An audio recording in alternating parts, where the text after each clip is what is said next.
নমস্কার, ববিতা রান্নাঘরে আপনাদের সবাইকে স্বাগত। আজকে আমি চুনো চিংড়ি দিয়ে লাউ ডাঁটা লাউ দিয়ে ঘ্যাঁট করবো। তো আগে চিংড়ি মাছটা ভেজে নেব।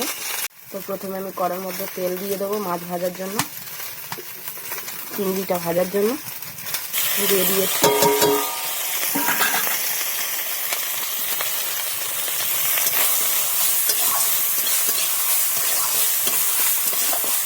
অল্প করে তেল দিয়ে ভেজে নেব।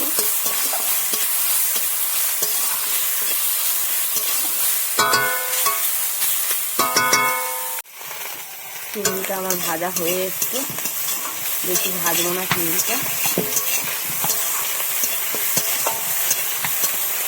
চিংড়ি তাড়াতাড়ি ভাজা হবে।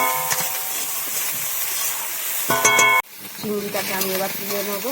ভালো করে ভাজা হয়ে গেছে দেখুন। তো প্রথমে আমি কড়ার মধ্যে অল্প পরিমাণ তেল দেবো, দিয়ে একটু শুকনো লঙ্কা আর একটু আলু সর্ষে দিয়ে দেবো।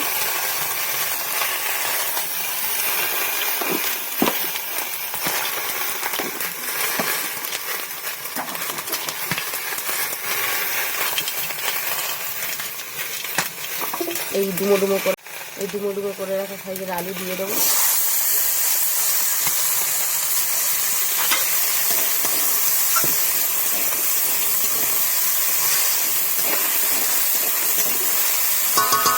ভালো করে ভেজে নেব।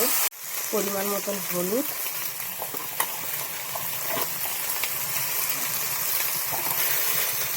স্বাদ মতো লবণ দিয়ে দেবো। দিয়ে ভালো করে কষিয়ে নেব। বন্ধুরা,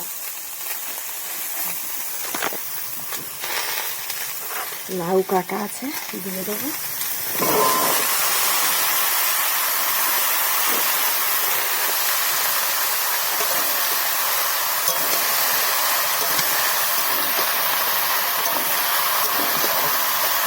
এটাকে আমি ভালো করে কষিয়ে নেবো ঢাকা দিয়ে।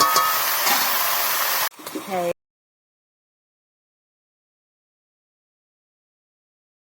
তো বন্ধুরা আমি খুলে দেখব।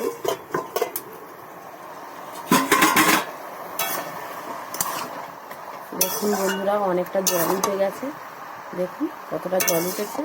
আমি এরকমভাবে ঢাকা দিয়ে কষিয়ে নেবো। আগে ভালো করে জল দেব না। তো বন্ধুরা, আমি দেখবো ঘ্যাঁটটা কত কী হলে। একটা আগে থেকে টমেটো দিয়ে দিয়েছিলাম, দেখাই আজও হয়নি।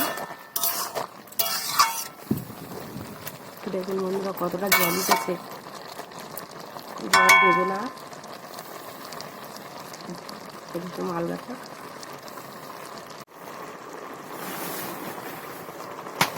তো বন্ধুরা, এর মধ্যে আমি এক এক করে ভাটা মশলা দেবো, জিরে গুঁড়ো, সরষে পাউডার দিয়ে দেবো।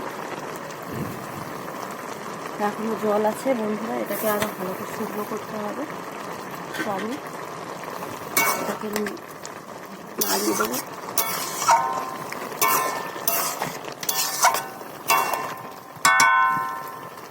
দেখুন কতটা কালার দিয়েছে।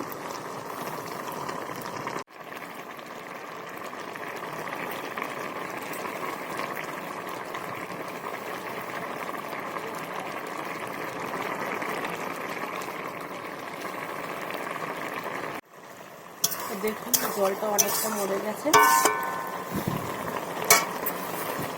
একটু জল দিয়ে এই ভাজা চিংড়িটা দিয়ে দেবো।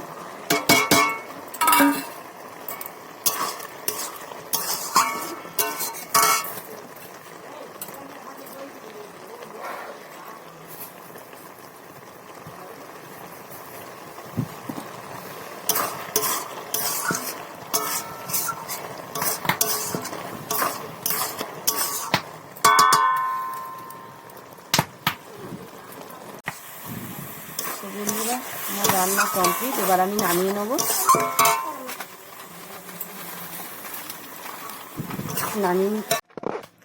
এই ভিডিওটি যদি আপনাদের ভালো লেগে থাকে অবশ্যই লাইক কমেন্ট শেয়ার করে দেবেন আর চ্যানেলটি সাবস্ক্রাইব করে দেবেন। দেখুন দেশি লাউয়ের ঘ্যাঁট চুনো চিংড়ি দিয়ে কেমন হয়েছে, আশা করি ভালো হয়েছে। আপনারা এরকম বাড়িতে বানিয়ে খাবেন। নমস্কার। আর অবশ্যই লাইক কমেন্ট শেয়ার করে দেবেন ও চ্যানেলটি সাবস্ক্রাইব করে দেবেন।